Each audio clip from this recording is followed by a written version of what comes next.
Hello everybody.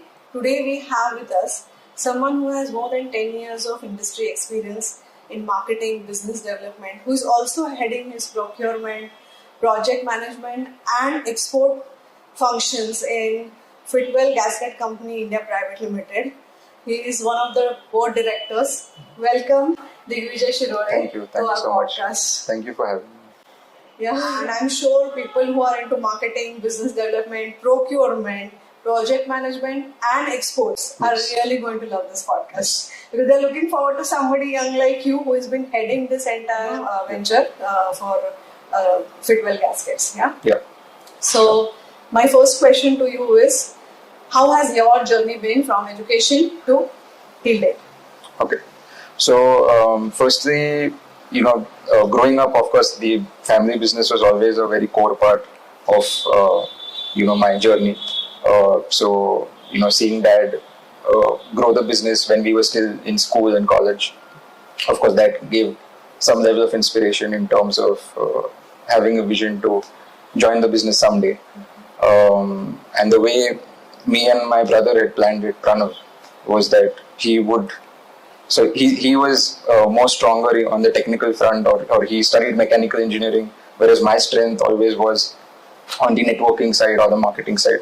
So then I think as a family, then we decided to have those two verticals taken care of, where Pranav would look after the technical aspects, where his engineering background would help, and then me having a marketing or management studies background, my experience would come from the more on the commercial side. So and then after in terms of undergrad, I did my BBA in marketing from MIT Pune. For my masters, I went to Sydney, Australia. Over there, I studied masters in marketing and information systems.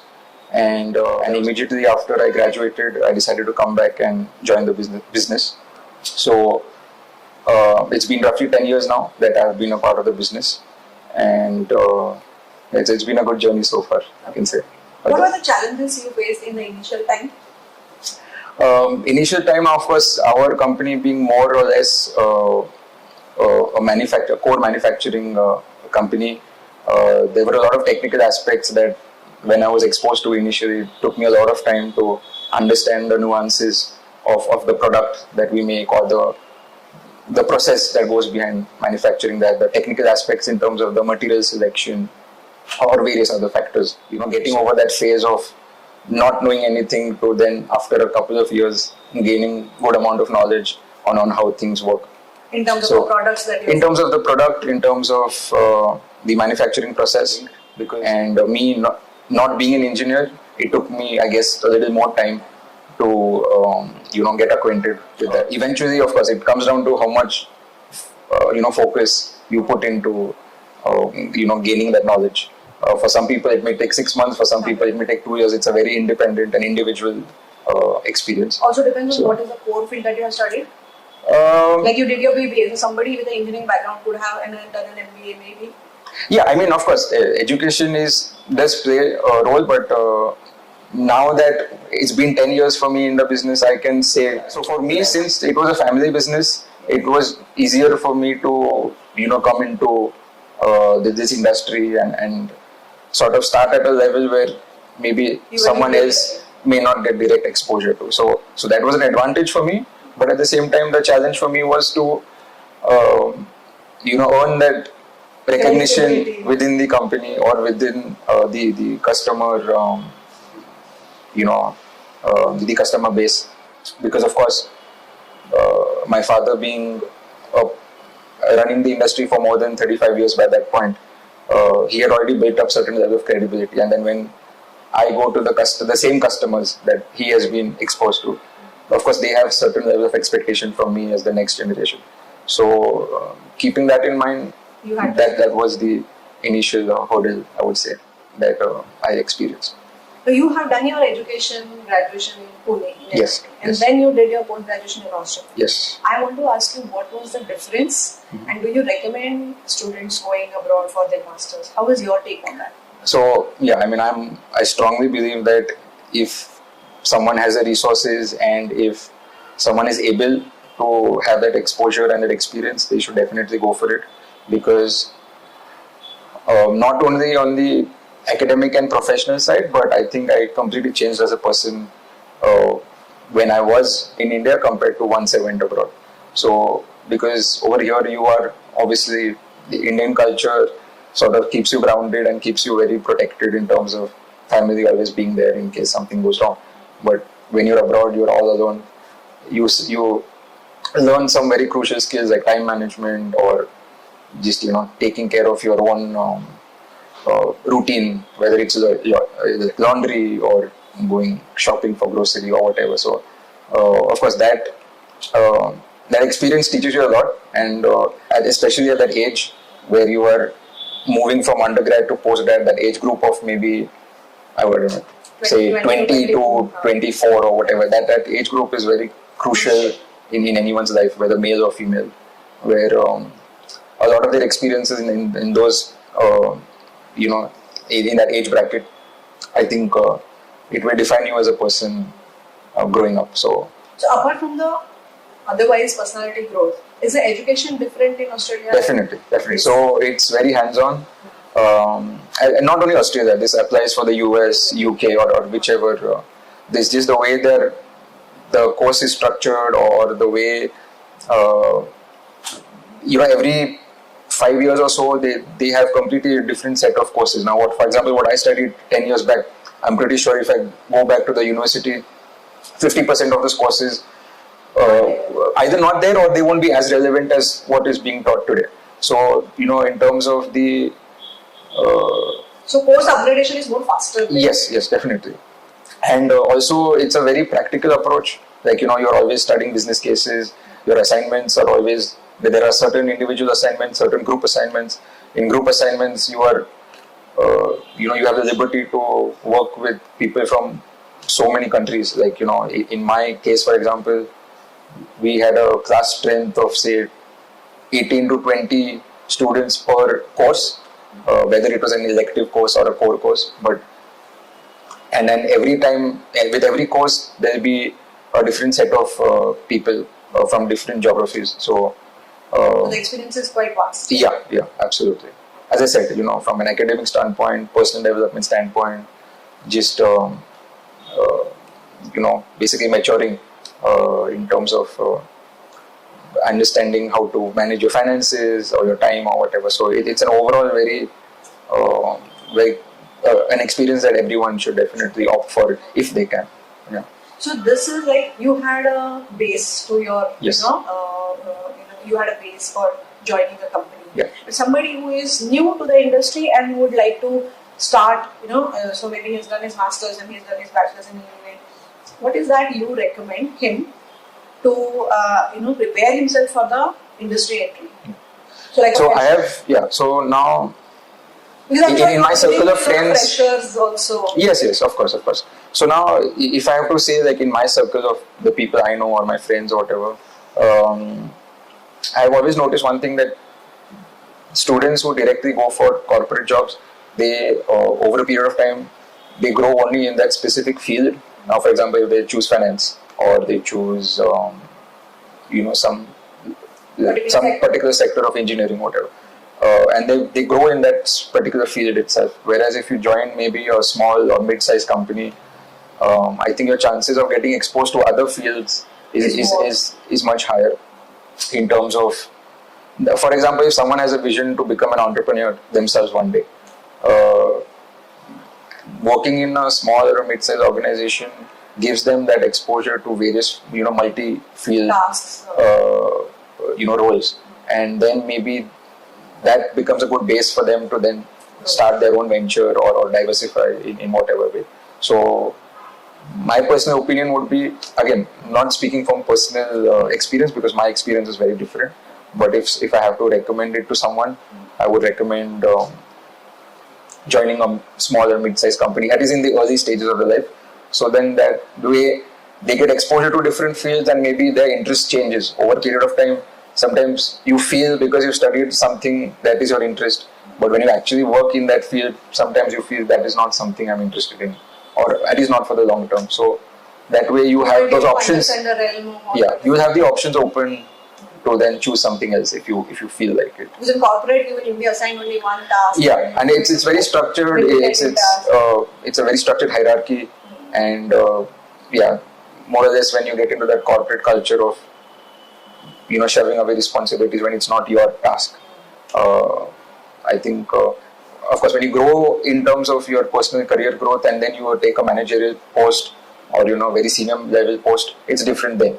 But at least in the initial years, I would suggest to try and have exposure to So what you're saying is that what you're saying is like in the initial stage of your career, it's always better to join a mid-size or a smaller company so that you have more exposure to more roles. You have a lot of other responsibilities that you can take care of instead of directly joining a corporate. Yeah, that gives you edge over. Just for example, now when I joined the company in 2015, there was a particular period of audit that was going on by one of our customers. It was a audit that was taken place over a period of say 6 months. Okay. It was a stage-wise audit, but so I got involved in my initial days in something like that, wherein right from day one I got exposed to what is quality, what are the quality systems that a manufacturing company needs to incorporate or adhere to, and then the production aspects of it. So if I would have just told myself that I'm a marketing guy and I only want to look after marketing or business development, then I would have never got exposed to the quality aspect of things or the certifications or what goes behind why the certification is structured a certain way and what is the logic behind that. So I think because I exposed myself to something like that, I got a very good understanding of the fundamentals of running a manufacturing firm. How do you look at this AI and the innovations that are happening, and how is it impacting your work? How much exciting it is, how much threatening it is, or how do you suggest the current employers to get updated? What is that your say and take on it? So I mean, with AI, of course, there are still mixed emotions. For some people, it's of course a threat where it may take away some job opportunities or some growth opportunities. For us, I think as a manufacturing firm, at least in the exposure that I have had, I won't say that I have had exposure to the entire realm of AI. But if I have to give an example, in the manufacturing space now, AI can be used to actually have higher production efficiency. Like for example, there are many tools, AI tools that are being developed now, which come under the Industry 4.0 revolution, wherein you can link your machines, your production machinery to those AI tools that give you real-time data or real-time monitoring of your production efficiency, your operator efficiency, or your supervisor efficiency, etc. So those are aspects where AI is a blessing, where maybe something that is being done manually today, or as a manager or as a owner, if I think I'm not getting accurate data, there is no way to trick those AI tools. So yeah, I mean, at least as I said, based on my exposure, I feel AI will help more than have a negative impact. And ultimately, it's a tool. So how to use it, and whether to use it to your benefit or to stay away from it and then let the others pass you in terms of adopting the technology, I think that's a very... staying away from it is actually going to let others pass through you. So you can't really avoid it. Ultimately, at least in the manufacturing space, we work on a certain level of margin or a certain level of profit, and the more we incorporate these tools or these features that are available, I think the faster we will be able to grow, be competitive, not only from the product standpoint but also from an operation standpoint. I think it will help a lot. And in terms of business development, what has changed in last 10 years is what you feel, and what do you think would be the future of business development or marketing? So in terms of platforms, in terms of how the current marketing professionals will look at it. So I mean, traditionally, we still have the fairs and the expos that every company goes and participates in. Like even we did that last year in Germany. That is. Did you also participate in any virtual expos? No. Because now virtual expos are also coming Okay. in. So I'm aware of it, but we haven't participated in something like that. Okay. We would be interested in, of course, once. So virtual expo is somewhere, the entire expo is virtually done, yeah, where you exhibit your products, and That's people right. from all across the world can actually attend that virtual expo. Yeah, It's kind of a webinar, but where it is a 3D webinar. That's right. No, I've seen that in the tech space. Like I've seen some videos where in some electronic components or in the tech space, something like that exists, and I'm aware of it. I haven't seen that in the manufacturing space, but I'm sure it must be present. Maybe, yeah, and it will come up. Coming back to your question, those traditional mediums of your website marketing or your social media marketing and your participation in trade fairs and expos, this still is of course very valid, and people today still are looking at that as a medium of marketing themselves. I think going forward there will be more online. I think online presence, the more you will be able to grow your online presence, the more you will be able to target have a targeted marketing towards your preferred audiences, whether they're companies or specific industries. I think that will of course help a lot. And if there are certain courses, for example, that students today are at least on the marketing side are looking at, maybe that's something that they can look into. So since you are with a 10 years of experience, okay, what we do is we are calling somebody with a 5 to 10 years of experience as a mid-career professional. Yes. Okay, because somebody with a 1 to 5 years is like a fresher, we are calling them, and then 5 to 10 years is a mid-career professionals. You've already now come to a stage where you are now ending your mid-career and 10 plus years of experience. How are you preparing yourself for the leadership roles? And that will, your answer is going to also be helpful to somebody who are with the 5 to 10 years of experience and now looking forward to, go to some leadership role. How would you suggest them? How are you preparing? Similarly, how do you suggest them to prepare themselves? What is that they should get equipped with?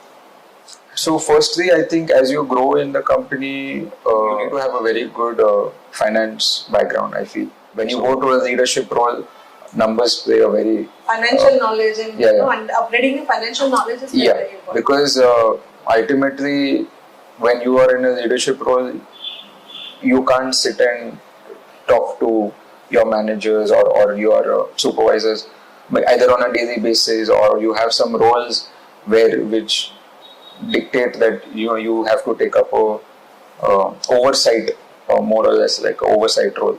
So in those cases, you need to be analytical in terms of understanding where you can control your margins, where you can control costs, because with inflation, whether it's labor inflation, material inflation, electricity going up or whatever, these are factors that you always need to be on the top of, or like having some level of financial knowledge, I would say.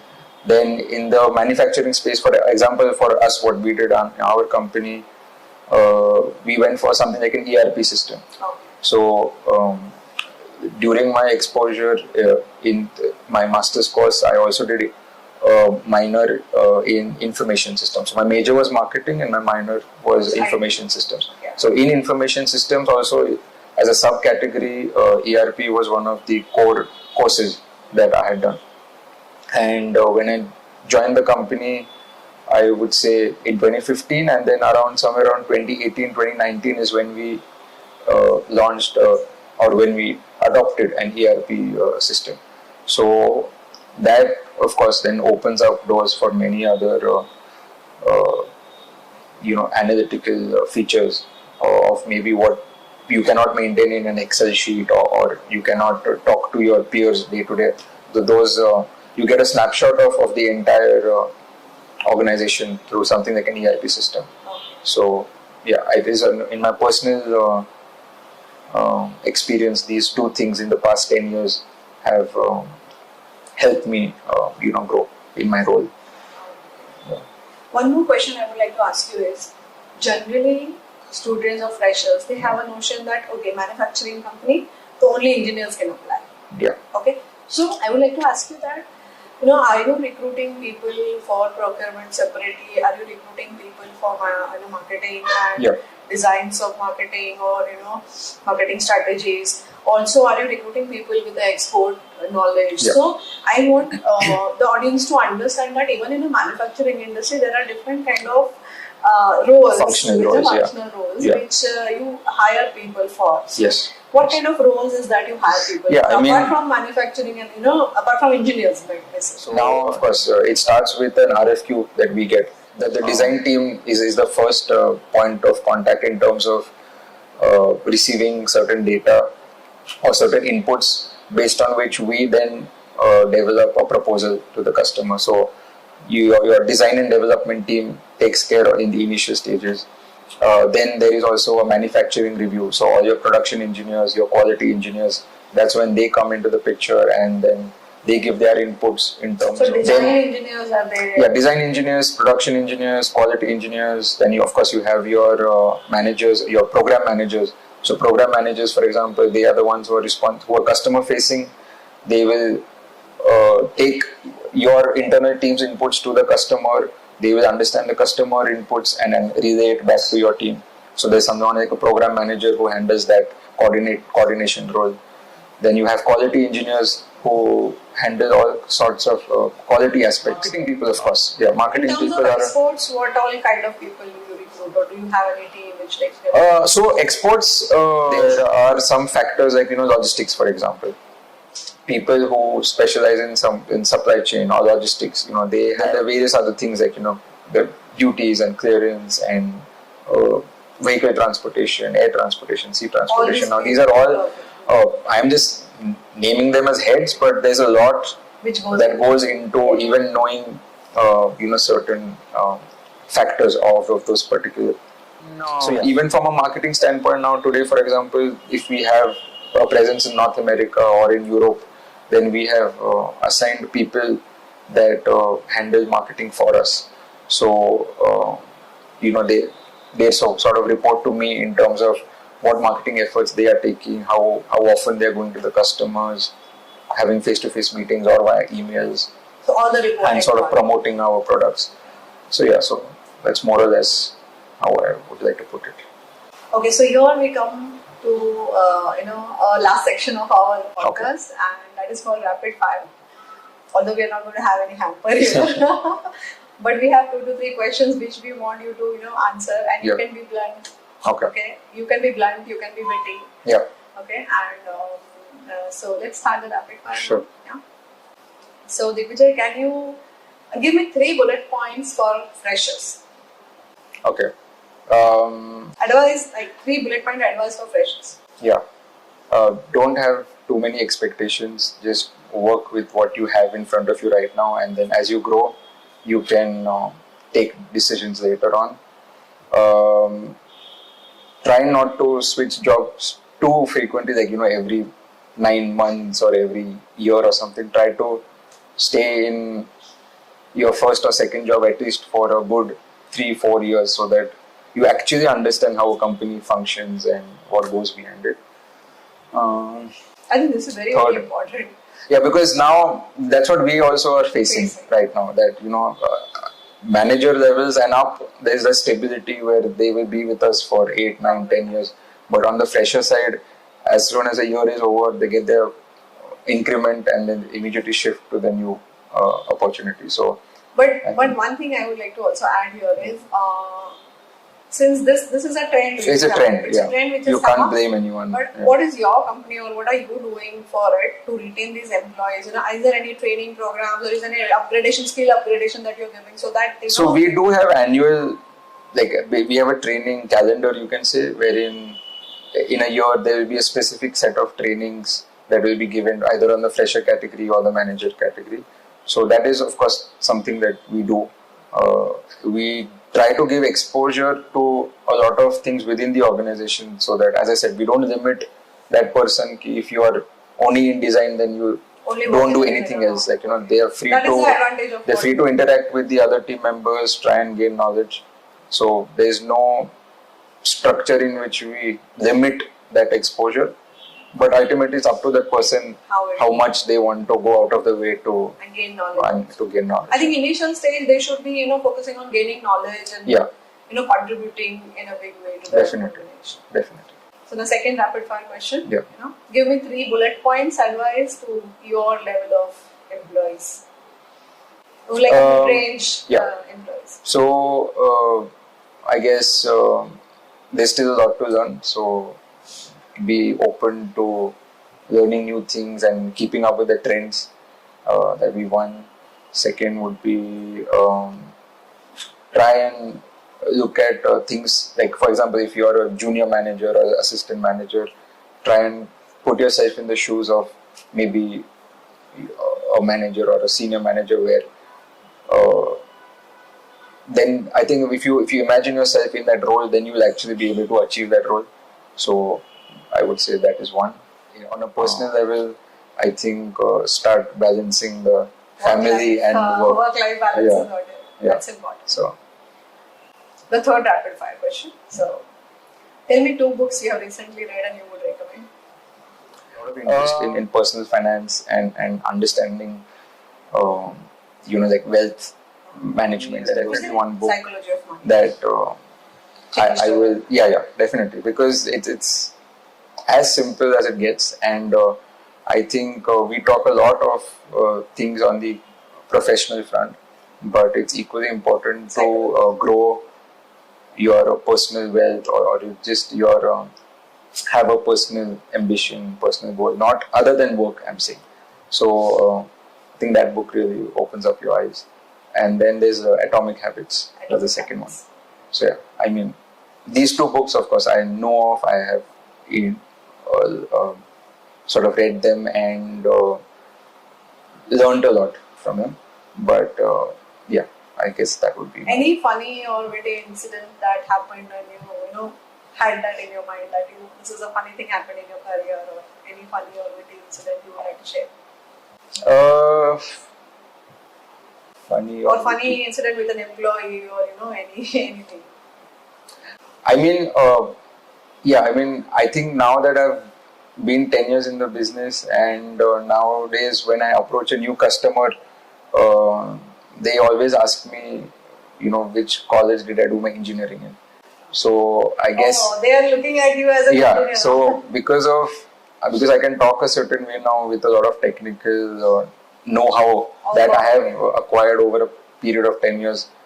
I don't think it's funny, but I take that as a compliment that they think you're an engineer. They think I'm an engineer just because of the way I'm talking or the way I'm presenting myself. So I take that as a very big compliment, and I think that is all because of the work that has been put in. Yeah. So here we come to an end of our podcast. Thank you so much. Thank you so much for taking this time and talking to us. And I'm very sure all the inputs that you have given are going to be valuable to all the freshers and mid-range employees and professionals who are now looking forward to taking up leadership roles. And obviously, one more very good sharing that you had with us is doing your masters abroad, how it mattered to you. So thank you so much once again. No, thank you for having me. It was the first time I've done something like this, but thank you. It was a great experience. And do follow and subscribe our channel if you want to see your video on it. So, thank you once again, all of you, and to keep watching such videos and podcasts, do keep tuned to our channel and subscribe to our channel.